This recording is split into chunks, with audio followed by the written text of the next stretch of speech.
Welcome to WakeGOV TV. I'm Eric Curry. We have several stories lined up for you today. We'll share with you details about a transit plan that would redefine the way we think of mass transit in Wake County.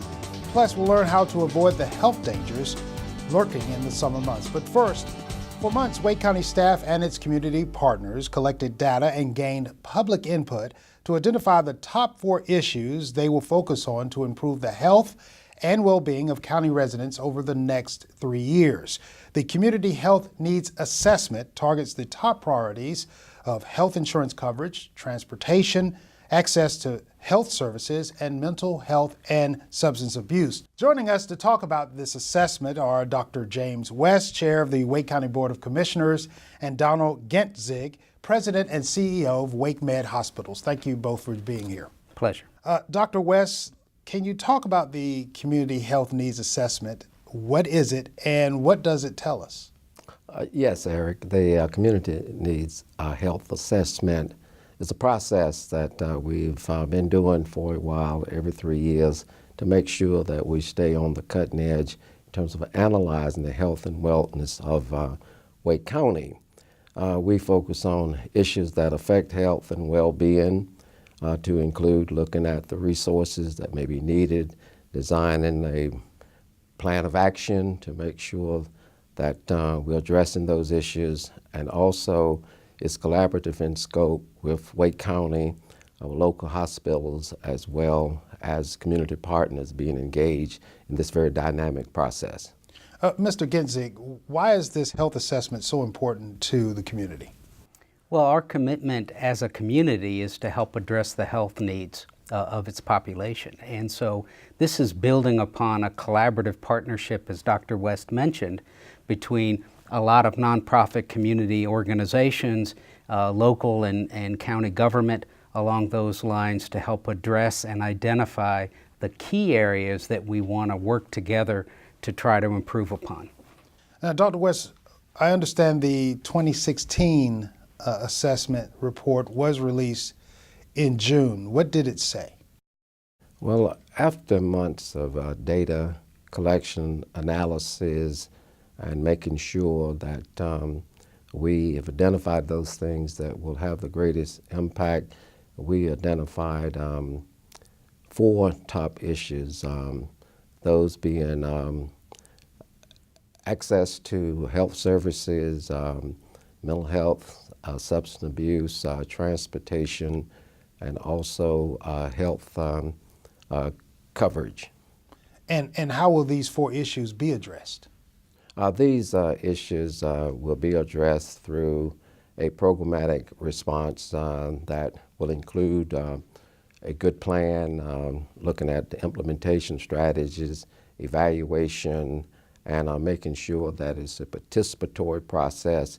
And more specifically, we will be looking at action plans in terms of clear goals and objectives and strategies to make sure that we bring about a positive change in terms of not only making sure that we maintain good health and well-being in the county, but to make sure that we have a better environment for a good quality of life and healthy citizens in Wake County.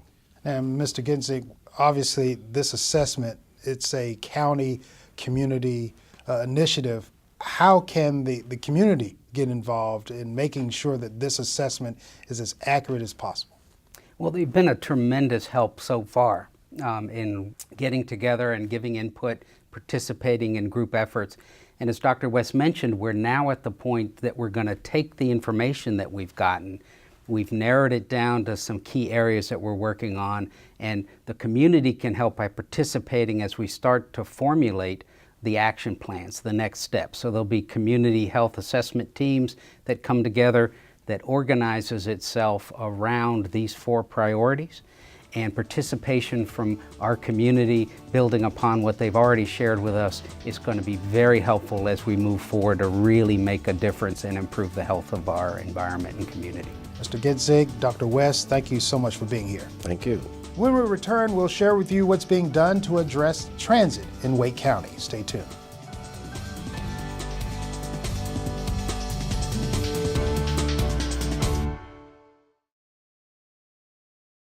Can you help me with this? My new dad teaches me all kinds of stuff.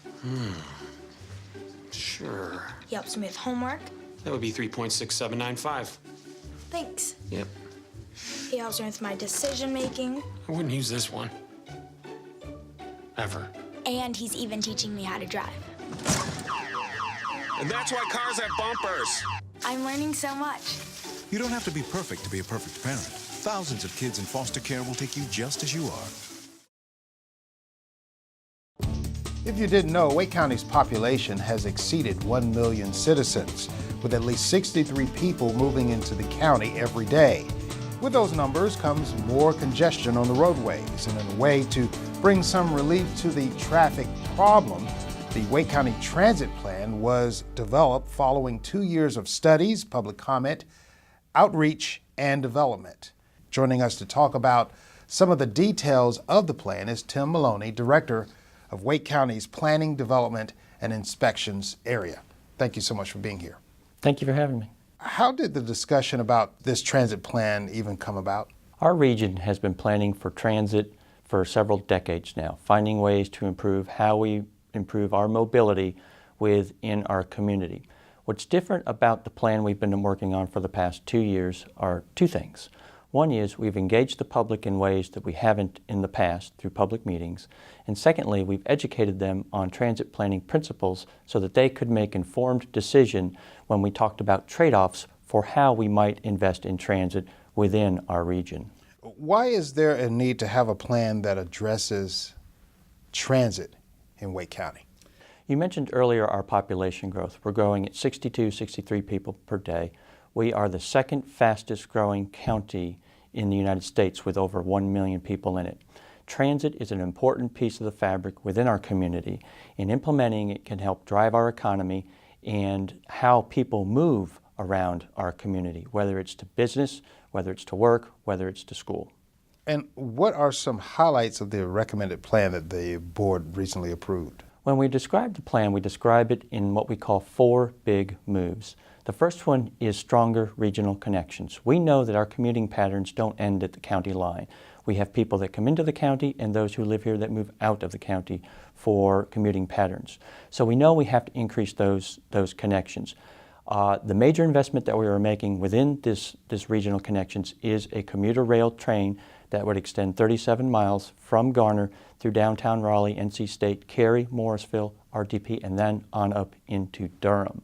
The second big move is making connections to all of our municipalities. It was important when we were talking with all of the municipalities that they have some connection, whether it's peak service or 60-minute type service through bus, to the urban core and to the system that we are planning for.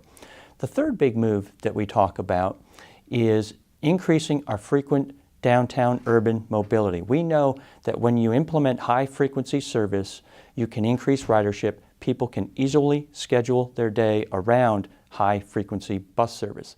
A key investment in that system is what we call bus rapid transit, which puts a bus in a dedicated lane through a particular corridor that can move that bus vehicle through that corridor a little bit faster than traffic. It might get signal prioritization. It can have level platform boarding at the bus station in and of itself. So it has the flexibility of a bus within that bus lane, but can jump out of that bus lane when it needs to. And the fourth big move is increasing transit coverage to as many people as we can throughout Wake County. We feel that we are doing that with the implementation of various types of service, whether it's peak-only service, 60-minute service, 30-minute service, or 15-minute service, including the bus rapid transit and the commuter rail. Okay. And finally, Tim, how can citizens find out more information about this plan? We encourage citizens to go to our website at waketransit.com where they can learn more about the plan and even contact us with any questions that they have. As you know, this plan will be primarily funded through a half-cent sales tax if it achieves a successful voter referendum in the November general election. And we certainly want to encourage folks to ask us any questions before it goes to that vote. Tim Maloney, Director of Wake County Planning, Development, and Inspections, thank you so much for being here. When we return, we'll share with you some tips on mosquito prevention.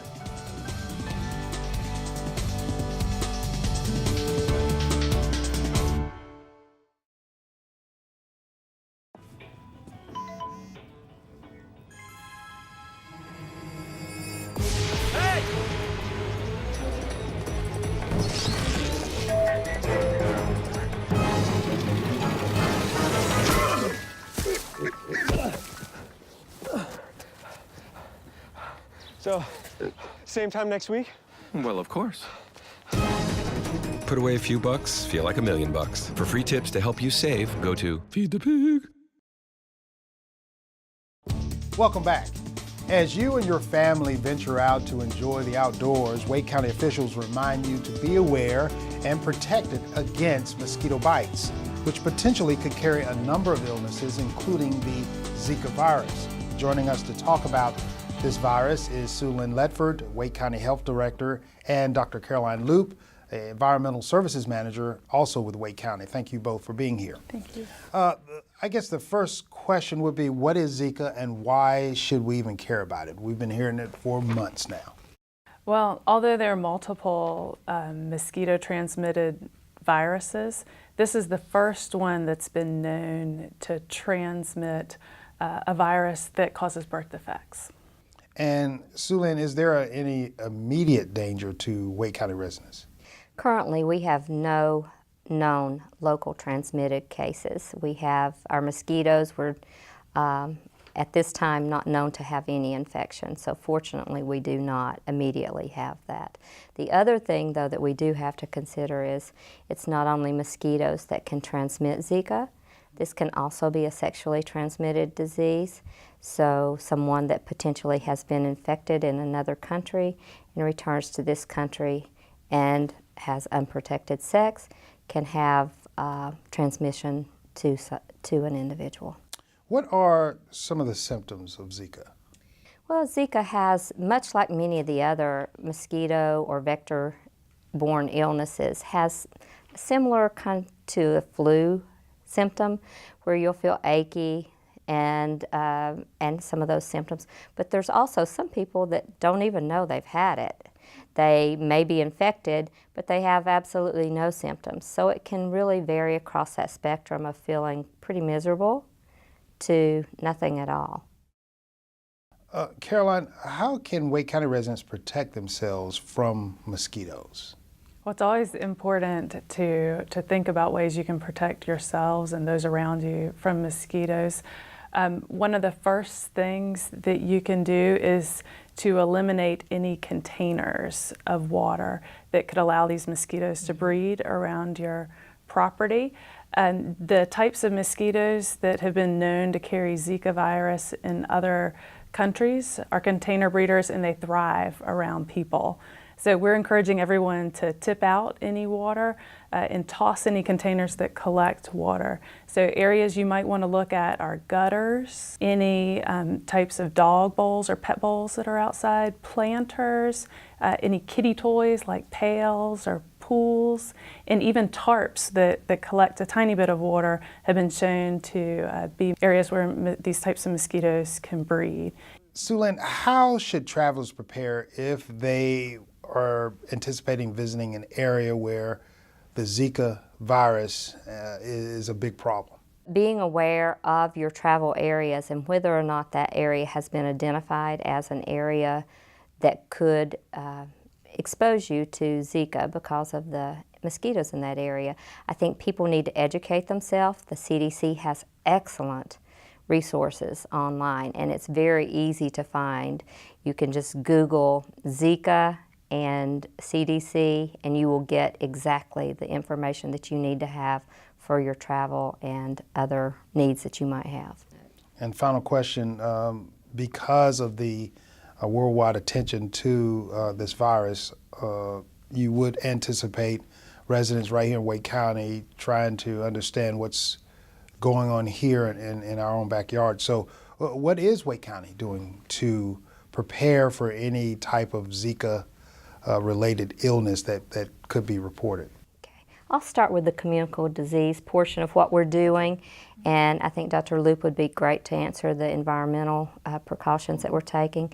But for the communicable disease issues, we have been working with the state and with CDC to do the monitoring necessary. In other words, if people return to this area, public health is very aware of people that are being tested, and we're monitoring those people that are being tested. We do education. We're doing a lot of educational outreach. We've done multiple locations where we are sharing that. We're working with our private providers that provide health care services in the community to make them aware. But we primarily are doing what public health always does, and that is active surveillance, looking out for the safety and protection of our community. Dr. Luke? Well, on the mosquito side, it's very important to educate those around you about precautions to protect yourself from bites and to eliminate sources of breeding. There are pocket guides that the county has developed in English and Spanish that give information to residents about what they can do. Over 7,000 of those have been distributed throughout the county. There's also a website that residents can go to related to mosquito education. Great. Well, Sue Lynn Ledford, Wake County Public Health Director, and Dr. Caroline Loop, Environmental Services Manager for Wake County, thank you both for being here. Thank you very much. And when we return, we'll share with you tips on protecting yourself and your family from the heat.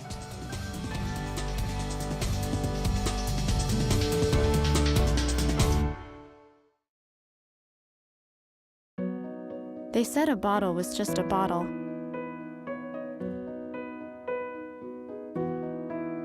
That no one would ever notice me.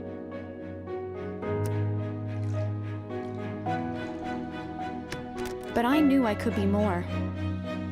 That one day, I would make people smile.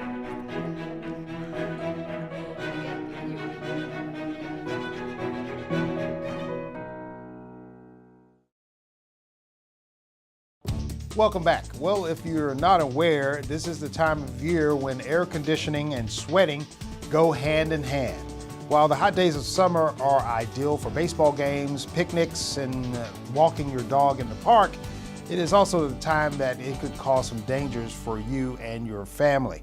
Joining us to talk about some of the dangers and ways of protecting yourself during these hot months is Jeffrey Hammerstein, District Chief with Wake EMS. Thanks so much for joining us.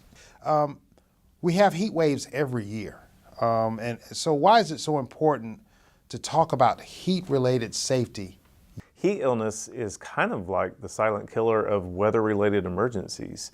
There are more people killed in the United States every year by heat-related illness than all of the other weather incidents combined. And that includes tornadoes, hurricanes, lightning strikes, earthquakes, whatever it may be. This time of year, there are a lot of folks outside. Some for leisure, others, many others are out there working, whether it's street crews, what have you, postal workers. A lot of them sometimes will not take advantage of their body telling them the warning signs.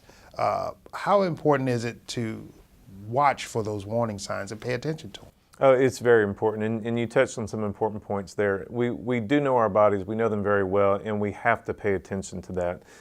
Things like weakness, thirst, dizziness, feeling really kind of out of it, even to the point where you may feel like you're going to collapse, or some of those signs and symptoms. We have to pay attention to those and make ourselves stop, take a break, cool off, get in some shade, drink lots of fluids, and replace those fluids that we're losing as we go. Our colleague Suzanne Ledoyen with Wake County Human Services was not able to join us today, but she has been working over the years to raise awareness about the dangers of leaving children inside cars during the hot summer months.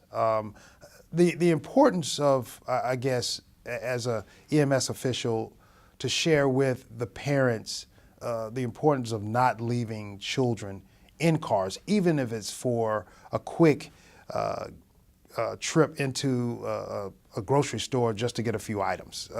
I'm sure you've seen many instances where, whether it's kids or adults, having some health-related problems that are in hot cars. Oh, sure. An unbelievable tragedy that nobody ever wants to have to face. I think there are kind of two categories with that. The one category would be thinking, oh, it'll just be a moment. They're okay for a moment. Let me go take care of this.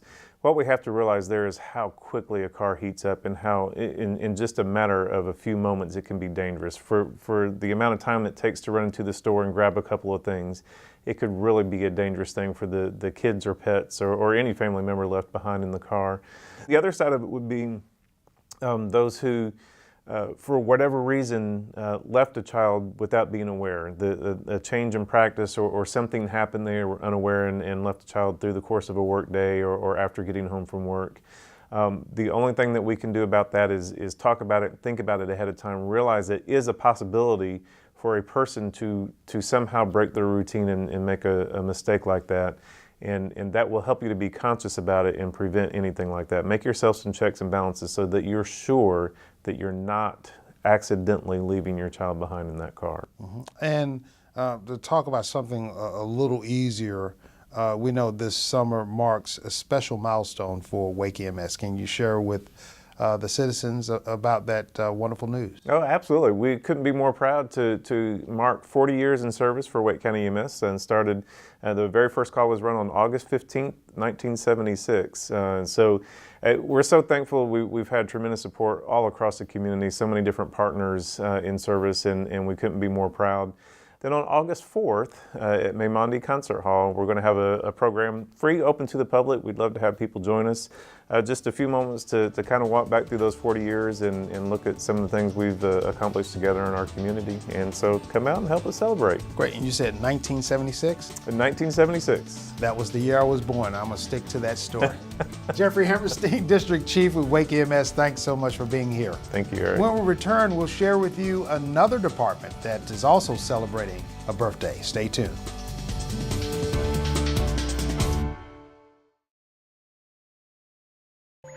Do you love bird watching in your backyard?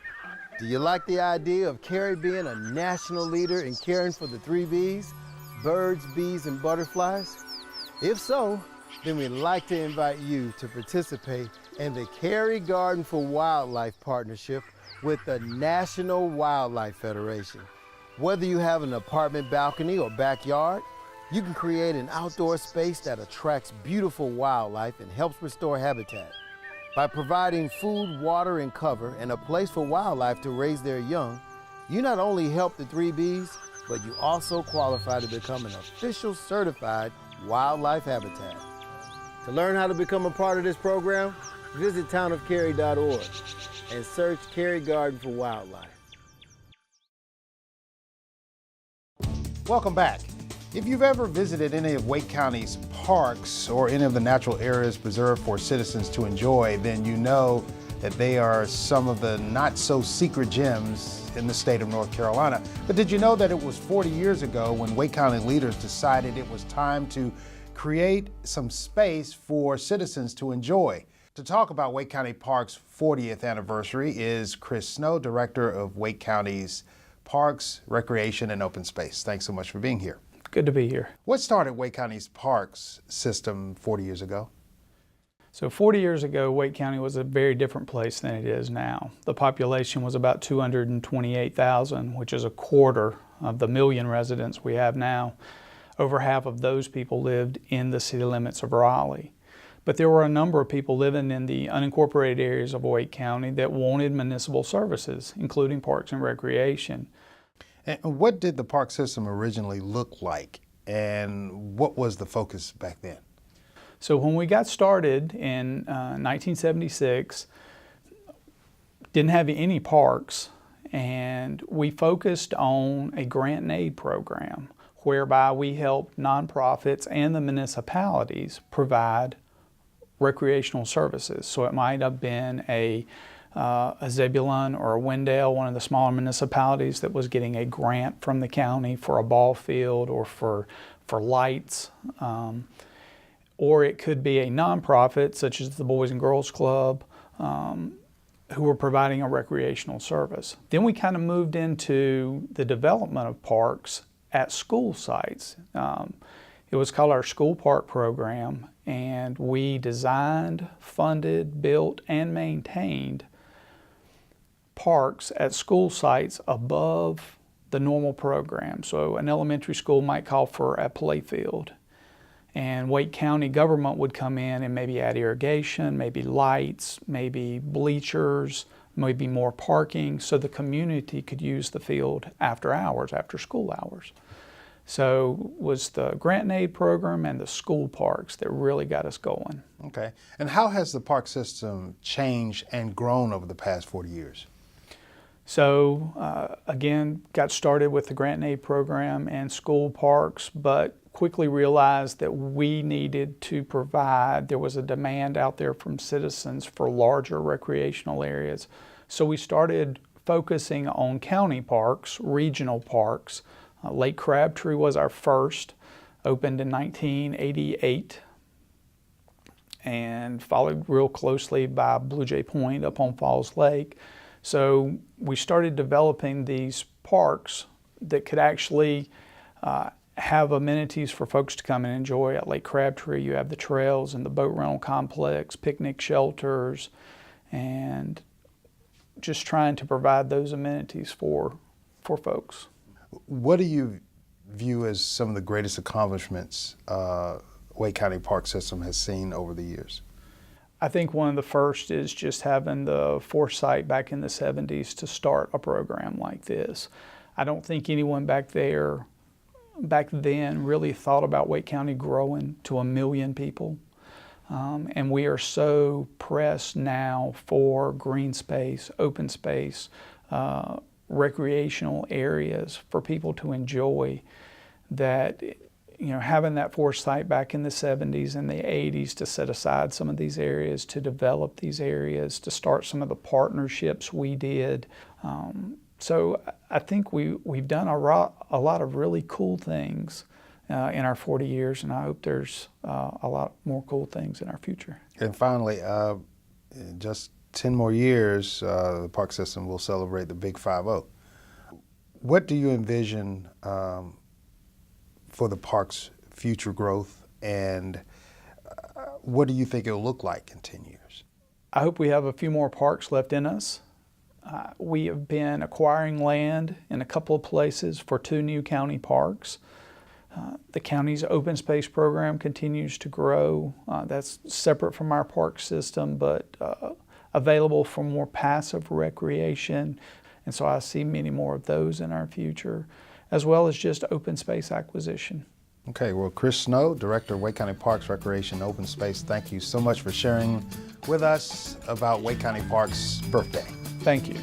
Keep up with the latest Wake County news by visiting us online at WakeGOV.com/news or on Facebook or Twitter. That's our show for today.